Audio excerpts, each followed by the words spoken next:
오늘 말씀은 죽음을 통한 생명인데요. 우리가 읽은 본문 말씀은 너무 잘 아는 말씀이죠. 예수님께서 이 말씀을 하신 그 전후 배경은 좀 생략하고요. 그 말씀 자체만 보자면, 진실로 진실로 너에게 이르노니 한 알의 밀이 땅에 떨어져 죽지 아니하면 한 알 그대로 있지만 죽으면 많은 열매를 맺느니라. 자연스럽고 보편적인 이 자연 법칙, 심고 거두는 원리를 통해서 예수님께서는 아주 중요한 교훈을 말씀하십니다. 한 알의 밀알이 땅에 떨어져 썩지 아니하면 아무 일도 일어나지 않지만, 그 한 알의 밀알이 땅에 떨어져 썩으면, 죽으면 많은 열매를 맺게 되어진다는 거예요. 이 말씀을 하신 이유는 예수님 자신의 삶을 가리켜서 하신 말씀이기도 하지만, 또한 예수님을 믿는 우리들을 향하여서 하시는 말씀이기도 합니다. 예수님께서 십자가의 죽으심으로 말미암아 온 인류에 생명을 주시고 또 구원을 베풀어 주셨어요. 예수님 한 분의 죽으심을 통해서 온 인류가 구원받게 됐고 생명의 열매를 맺게 되었습니다. 아울러 이 말씀을 듣는 제자들 역시도 그렇게 예수님을 따라서 썩어지고 죽어짐을 통하여서 열매 맺기를 원하시는 주님의 마음이 이 말씀 속에 녹아 있는 것이죠. 예수님께서 보여주신 이타적인 사랑과 희생의 삶이야말로 우리가 따라야 하는 삶이라는 것을, 그리함으로 우리를 통해서 또 하나의 열매, 또 다른 풍성한 열매가 맺게 되어진다는 것을 말씀하고 있는 것입니다. 오늘 저와 여러분이 한 알의 밀알이 되기를 원합니다. 근데 그 밀알이 썩어지는 밀알, 죽어지는 밀알이 되어지길 원합니다. 밀알이긴 밀알인데 그냥 있으면 아무런 역사가 일어나질 않습니다. 죽어야 돼요. 땅에 떨어져야 돼요. 공중에 그대로 있으면 열매 맺지 못합니다. 떨어져야 된다는 건 낮아짐을 의미하고요. 썩어진다는 것은, 죽는다는 것은 바로 우리의 자아가 죽고 우리 안에 계신 예수가 사는 것을 의미합니다. 우리가 죽을 때 예수의 생명이 우리 안에 피어나는 거예요. 내가 그리스도와 함께 죽음을 통하여서 온전히 나로 예수가 나타나게 되어지는 겁니다. 그래서 여러분, 오늘 이 말씀은 어떻게 보면 굉장히 역설적이에요. 죽음으로써 생명을 얻는 겁니다. 그 다음 절에 보면 자기의 생명을 사랑하는 자는 잃어버린대요. 이 세상에서 자기의 생명을 미워하는 자는 영생하도록 보존하리라 라고 얘기하고 있어요. 여러분, 자기의 생명을 사랑하는 사람은 오히려 잃게 되고, 오히려 미워하는 사람은 오히려 영생하도록 보존된다. 굉장히 역설적이죠. 어떻게 그럴 수가 있지? 자기 생명을 미워하는데 오히려 보존되어지고, 또 자기 생명을 사랑하고 자기 생명을 보호하는데 오히려 잃어버리게 되어진다는 거예요. 이것이 바로 역설의 논리고 하나님의 놀라운 신비인 줄로 믿습니다. 죽음을 통해 생명을 얻게 되어지고 썩어짐을 통해 풍성함을 누리는 것, 이것이 바로 하나님 나라의 법칙인 줄로 믿습니다. 그래서 하나님께서는 이 자연 법칙 속에 하나님 나라의 법칙을 숨겨 놓은 거예요. 우리가 한 알의 씨앗을 심을 때에 그것이 썩어져서 여러 열매가 맺어지는 그 자연 법칙 속에 하늘의 신비를 우리에게 가르쳐주고 있는 것이죠.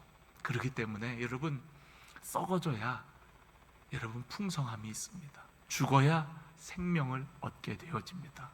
오늘 저와 여러분이 이 말씀이 정말 믿어지고 확신되어져서 주와 복음을 위해서, 주님의 몸된 교회와 하나님의 일들을 위해서 하늘의 밀알과 같이 썩어지는 자들이 되기를 간절히 원합니다. 여러분, 안희숙 여사님을 아실 거예요. 여러분 들어보셨나요? 일제강점기에 많은 고초를 당했던 우리 안희숙 여사님. 그분은 해방이 되고도 꽤 오래 사셨어요. 그래서 한국교회 간증을 많이 다니시고, 그분의 간증 이야기가 책으로도 엮여져 갖고 출판이 되기도 했습니다. 그분이 낸 책 중에 죽으면 죽으리라 라는 제목의 책도 있고요, 그리고 내일 일은 난 몰라요 라는 책도 있고요, 또 당신은 죽어요 그런데 안 죽어요 라는 제목의 책도 있습니다. 그분의 책을 보면은 이런 간증이 기록이 되어 있어요. 안희숙 여사님이 평창 그 경찰서에 그 깜방에 있을 때, 그때 마침 주기철 목사님도 함께 그곳에 갇혀 있었다고 해요. 깜방 안에서는 서로 대화를 못하게 했다고 합니다. 그런데 마침 이 쇠창살을 두고서 저쪽 편에 이제 주기철 목사님이 계셨던 모양이에요. 서로 대화를 못하니까 손으로 글을 써갖고 대화를 하는 겁니다. 주기철 목사님이 안희숙 여사님에게 이렇게 묻습니다. 안 선생님, 만일에 하나님이 무슨 뜻이 있어서 우리를 이 경찰서에서 풀려나게 된다면 안 선생님은 제일 하고 싶은 것이 무엇입니까? 이렇게 이제 손에다가 글을 써갖고 안희숙 여사님한테 주기철 목사님이 물어보시는 거예요.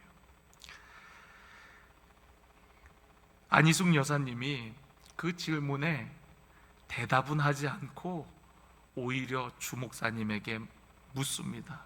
주 목사님은 무엇을 제일 하고 싶으신데요? 이렇게 물어본 거예요.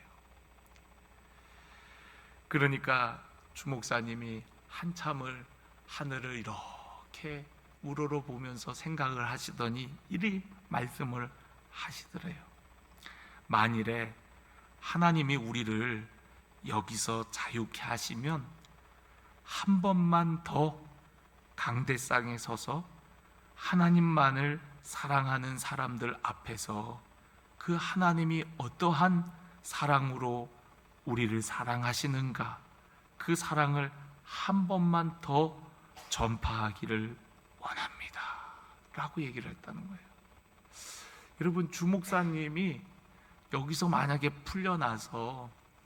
풀려난다면 정말 한 번만 더 강단에 서서 정말 하나님을 사랑하는 그들에게 하나님이 우리를 어떻게 사랑하셨는가, 그거를 설교할 수 있다면 좋겠다는 거예요. 한 번만 더 전파했으면 좋겠다는 거예요. 그게 주 목사님의 간절한 바람이었다는 겁니다. 안희숙 여사님은 그 말씀을 듣고 하나님께서 정말 우리 주 목사님의 그런 바람대로 꼭 이루어질 거라고 믿었다 그래요. 그런데 우리가 잘 알다시피 주 목사님은 결국 감옥에 투옥되고 그리고 고초를 겪다가 거기서 숨지게 되어지죠. 안희숙 여사님은 나중에 풀려나서 해방이 되고도 한국교회 이곳저곳을 다니면서 간증을 하게 되었어요. 그때 안희숙 여사님은 주 목사님에게 이렇게 얘기했다고 합니다. 저는 이제 나가도 여인으로서의 그런 삶은 어려울 것 같아요. 그래서 하나님께서 저를 빨리 하나님 나라 데려가신다면 그것으로 족합니다. 이제 이렇게 대답했다는 거예요. 그러니까 안희숙 여사님은 어떻게 보면은 자신이 죽기를 더 원했고, 주 목사님은 한 번만 더 기회를 주신다면 그렇게 강단에 서기를 원하셨던 거예요. 근데 주 목사님은 고초를 당하시다가 돌아가셨고 자기는 살았는데 그것 또한 하나님의 뜻과 계획이 있어서라고 이야기를 합니다. 안희숙 여사님을 통해서 그러한 모든 것들을 증언하고 또 하나님 나라의 복음을 전하게 가게 하시기 위함이신 거죠. 안희숙 여사님이 감옥에 투옥되기 전에 금식하고 기도하는데 어느 날 성령께서 말씀을 주시더래요. 근데 그 말씀이 어떤 말씀이냐면 요즘에 우리가 신명기 말씀을 새벽에 나누고 있는데 신명기 28장 1절의 말씀이에요. 제가 한번 읽어드릴게요. 내가 내 하나님 여호와의 말씀을 삼가 듣고 내가 오늘날 내게 명하는 그 모든 명령을 지켜 행하면 내 하나님 여호와께서 너를 세계 모든 민족 위에 뛰어나게 하실 것이라 라는 말씀이에요. 금식하며 기도를 하는데 성령께서 그 말씀을 주시더래요. 그런데 안희숙 여사님의 마음에 그 말씀을 받고 기쁜 게 아니라 너무 마음이 답답하더래요. 답답해서 어떻게 할 줄을 모르겠더랍니다. 왜냐하면 이 말씀이 믿어지지 않았기 때문이라는 거예요. 하나님의 말씀이 도저히 이 말씀만큼은 믿어지지가 않더라는 거예요. 그래서 안희숙 여사님의 마음이 너무 그 말씀을 받긴 받았는데 너무 답답해서 견딜 수가 없더라는 거예요. 왜냐하면 그때가 일제강점 시대였고 많은 민족의 지도자, 신앙의 지도자들이 다 감옥에 투옥되어 있는 상태였고 그나마 약한 사람들이 교회에 남겨졌는데 그들은 그 일본 사람들의 그런 치리에 따르지 아니할 수가 없어서 교회는 군수품을 만드는 공장으로 전락해버리고 신사참배에는 이미 교단적으로 다 찬성을 해서 그것을 행하고 있었고 일본은 연일 승전보를 올리며 지구의 절반이라도 다 차지할 것 같은 위세를 자랑했기에 그 말씀을 받고 정말 우리 민족이 이런 민족이 될 수 있을까를 생각할 때에 그 말씀이 도저히 믿어지지가 않더래요. 도저히 믿겨지지가 않더라는 거예요. 그래서 안희숙 여사의 마음이 그토록 답답했다고 합니다. 그런데 여러분, 안희숙 여사님이 감옥에 갇혀 있으면서 많은 신앙의 지도자들이 함께 감옥에 투옥돼서 한 사람 한 사람 죽어가는데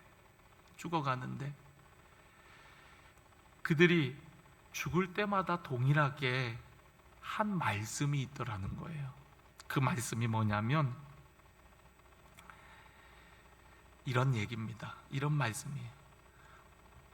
우리는 이날까지 주님의 사랑을 받았으니 이젠 우리 자손들을 위해서 한 알의 밀알이 되어서 땅에 들어가서 썩어야 방방곡곡에 종소리가 나고 교회가 서고 우리 자손들이 하나님을 찬송할 것이라 이러면서 다들 그 감옥에서 쓰러져 갔던 거예요. 그러니까 그 우리 믿음의 선배들은요 자신들이 한 알의 밀알이라는 걸 알았어요. 그리고 한 알의 밀알로서 자신들이 썩어지면 우리 때에는 그런 하나님의 약속이 이루어지는 것을 보지 못할지는 몰라도 우리의 다음 세대들, 우리의 자손들은 반드시 이 나라 이 민족의 곳곳에 교회가 세워지고 그 교회의 종소리가 울리고 하나님을 찬송하는 그러한 사람들이 일어날 것을 바라봤다는 거예요. 여러분, 이것이 바로 썩어짐의 신비입니다. 우리는 바로 열매를 걷고 싶어하는 그런 욕심이 있습니다. 그러나 여러분, 하나님의 일은 바로가 아니거든요. 봄에 심어야 가을에 거두는 거예요. 시간이 필요한 겁니다. 하나님 나라도 마찬가지입니다. 우리가 심어야 우리의 다음 세대가 거둘 게 있는 거예요. 그 당시 우리나라 기독교 인구는 얼마 되지 않았지만 정말 그들이 하나의 미랄이 되어서 썩어졌을 때 오늘날에 이르러서는 여러분, 이 나라 이민족 골짜기마다 교회가 없는 곳이 없게 되었고, 주일이면 많은 성도들이 교회에 모여서 하나님을 높이며 찬송하고 있지 않습니까?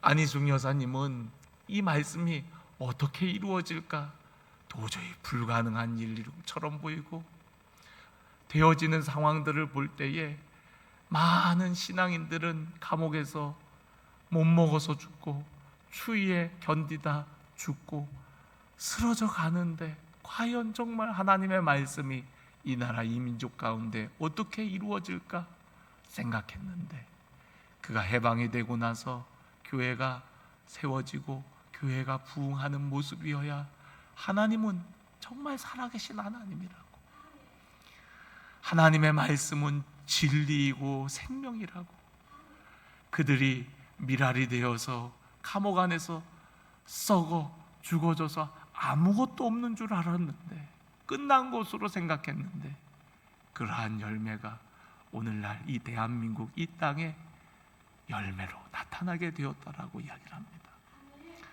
저는 오늘 여러분들이 썩어지는 미랄이 되어지길 원합니다. 저 역시도 그런 미랄이 되고 싶습니다.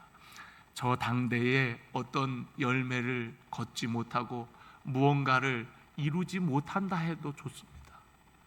우리의 자녀 세대가 복을 받고 우리가 뿌린 씨앗을 언젠가 저들이 걷게 된다면 죽을 힘을 다해 뿌리는 자가 되기를 원합니다. 여러분, 오늘 우리 한 사람 한 사람이 하나의 미랄이라는 사실을 여러분 잊지 마시고, 우리의 믿음의 선배들의 신앙을 따라서 또 예수님을 따라서 우리들도 하나의 미랄 되어 죽어짐으로 생명의 역사, 참된 풍성한 열매의